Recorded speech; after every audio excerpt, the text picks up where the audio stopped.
paubot. Makaradol, Fred Padernos, Istorya Pakaradol!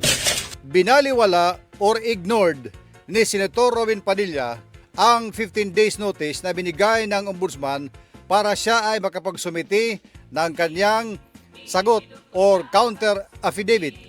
May kinalaman ito sa kaso niya na hinaharap sa Ombudsman na obstruction of justice.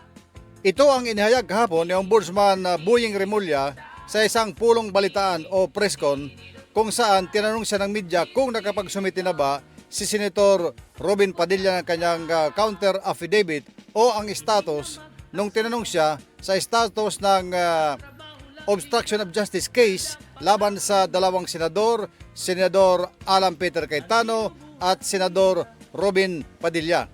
Ayon kay Ombudsman Boying Remulla, mas pinili ni Senator Robin Padilla na hindi sumagot o baliwalain, ignored yung kanyang order para sagutin ito o magsumiti ng counter affidavit. Kung inyong maalala, noong Mayo 13, nagkaroon ng putukan, sindakan sa loob ng Senado. Nagkagulo sa Senado sa putukan, gabi yun. Nagkasigawan, hasta takbuhan, talagang grabe ang takot na nangyari sa loob noon. Putukan doon, nagkaputukan. So pagka nung lumalalim ang gabi, medyo na-address na ang chaos, ang gulo sa Senado hanggang sa kinaumagahan, madaling araw na, bali May 14 na ito, madaling araw, nakita sa CCTV na magkasama si Senator Robin Padilla at Senator Bato de la Rosa na lumabas ng Senado, na ito ay humulog sa pagpapatakas ni Senator Robin Padilla kay Bato dahil si Bato ay nasa Senado sa ilalim ng protective custody or under protective custody ng Senado. Dahil nga siya ay nanganganib na arestuhin ng mga otoridad dahil sa warrant of arrest na ibinaba ng International Criminal Court Crimes Against Humanity. Mula noong June 25, 2026 hanggang ngayong araw, July 18, ay bali tumatakbo yun na at least 23 days. Lampas-lampas na sa 15 days na ibinigay para mag-sumiti ng counter affidavit si Senator Robin Padilla.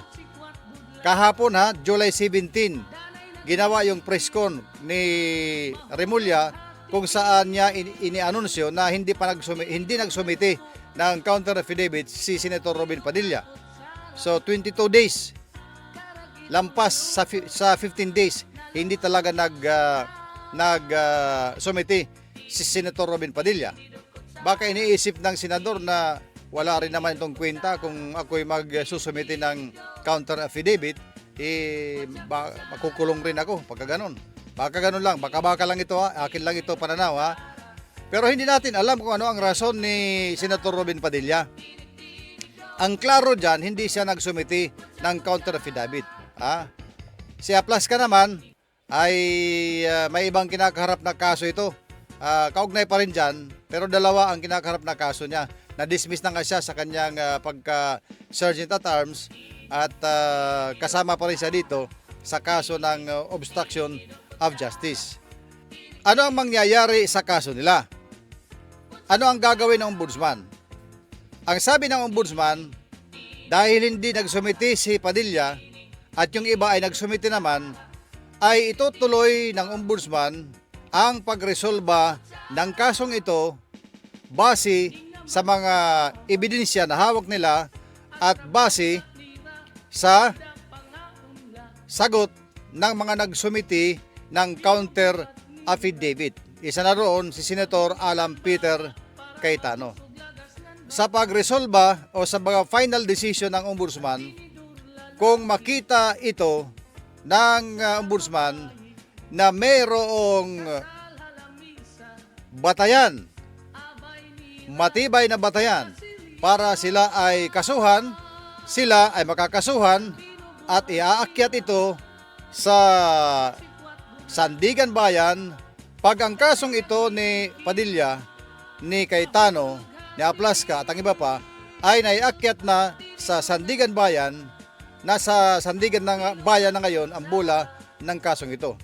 Depende sa makikita na bigat ng mga ebidensya ng kasong ito, ang ombudsman ay maaaring maglabas ng warrant of arrest laban sa mga akusado.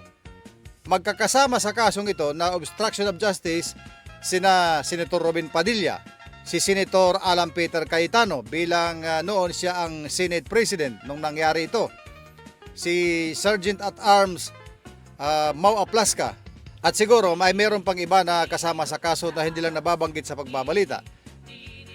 At pag nangyari yon, mukhang nakikita na natin ang mangyayari na magkakaroon na naman ng arestuhan.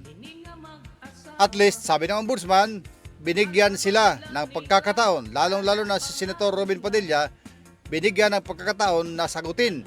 Ngunit, mas pinili ni Senator Robin Padilla na baliwalain, hindi sagutin ang kasong ito sa pamamagitan ng hindi pagsumiti ng kanyang counter affidavit. At yan ang ating makaradol na balita. Dito lang yan sa ating programa, Istorya Pakaradol sa Radyo Abante is JTV. Ini Don Kutsara